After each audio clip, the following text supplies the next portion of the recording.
Praise God. എൻ്റെ പ്രിയരെല്ലാവരും സന്തോഷമായിരിക്കുന്നു. കർത്താവ് എല്ലാവരെയും സഹായിക്കട്ടെ.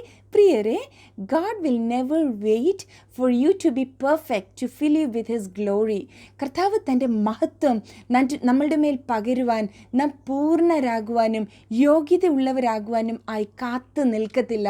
നമ്മുടെ അയോഗ്യമായ അവസ്ഥയിൽ, നമ്മളുടെ പൂർണ്ണത ഇല്ലാത്ത സാഹചര്യത്തിലാണ് കർത്താവ് തൻ്റെ അളവില്ലാത്ത സ്നേഹവും സാന്നിധ്യവും മഹത്വവും നമ്മളുടെ മേൽ പകരുന്നത്. ഇന്ന് എന്നെ കേൾക്കുന്ന ആരെങ്കിലും കർത്താവിൻ്റെ സന്നിധിയിൽ പ്രാർത്ഥിച്ചോ?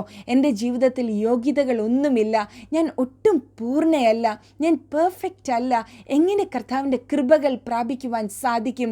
എൻ്റെ മേൽ അഭിഷേകമില്ലല്ലോ, എങ്ങനെ എനിക്ക് ശുശ്രൂഷ ചെയ്യുവാൻ കഴിയും എന്നൊക്കെ നീ ചോദിച്ചോ? പരിശുദ്ധാത്മാവ് ഇന്ന് പ്രഭാതത്തിൽ നിന്നോട് പറയുകയാ, കർത്താവിന് നിന്നോട് ഒത്തിരി ഇഷ്ടമാണ്, അവൻ നിന്നെ ഒത്തിരി സ്നേഹിക്കുന്നു. നീ പൂർണ്ണയാകുവാനോ നിനക്കൊത്തിരി യോഗ്യതകൾ എണ്ണി പറയുവാനോ ഒന്നും നിൻ്റെ പ്രാണപ്രിയൻ കാത്തു നിൽക്കത്തില്ല. അതിന് മുമ്പായി തന്നെ അവിടുത്തെ അളവില്ലാത്ത സ്നേഹത്താൽ അഭിഷേകത്താൽ പ്രിയ ദൈവപൈതലേ നിന്നെ അവൻ നിറച്ചിട്ടുണ്ട്. മത്തായിയുടെ സുവിശേഷം നാം വായിക്കുമ്പോൾ പത്രോസിനെ കുറിച്ച് വായിക്കുവാൻ സാധിക്കും. 16-ാം അധ്യായത്തിൽ പത്രോസിനോട് യേശു കർത്താവ് ഇങ്ങനെ പറയുന്നു, സ്വർഗരാജ്യത്തിൻ്റെ താക്കോൽ ഞാൻ നിനക്ക് തരുന്നു. നീ ഭൂമിയിൽ കെട്ടുന്നത് സ്വർഗത്തിൽ കെട്ടപ്പെടും, നീ ഭൂമിയിൽ അഴിക്കുന്നത് സ്വർഗത്തിൽ അഴിയപ്പെടും. എത്ര വലിയ അധികാരമാണ് പത്രോസിനെ കർത്താവ് ഏൽപ്പിച്ചത് അല്ലേ? പത്രോസ് പൂർണ്ണനായിട്ടാണോ?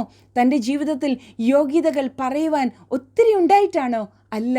ഈ അധികാരം ലഭിച്ചതിന് ശേഷവും പത്രോസിൻ്റെ ജീവിതത്തിൽ പരാജയങ്ങൾ വന്നിട്ടുണ്ട്, കുറവുകൾ സംഭവിച്ചിട്ടുണ്ട്, യേശുവിനെ തള്ളിപ്പറയുക പോലും ചെയ്തിട്ടുണ്ട്.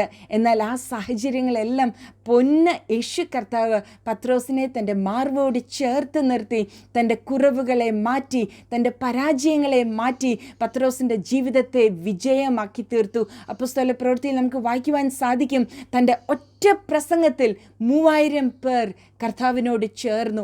അതേ ദൈവപൈതലേ, ഇന്ന് യോഗ്യതയില്ല, പൂർണ്ണതയില്ല, പെർഫെക്റ്റ് അല്ല എന്നൊക്കെ പറഞ്ഞ് മാറി നിൽക്കുകയാണോ? നോ.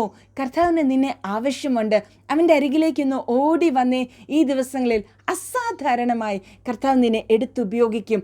അവൻ്റെ അളവില്ലാത്ത മഹത്വം നിൻ്റെ മേൽ അവൻ പകരും. God bless.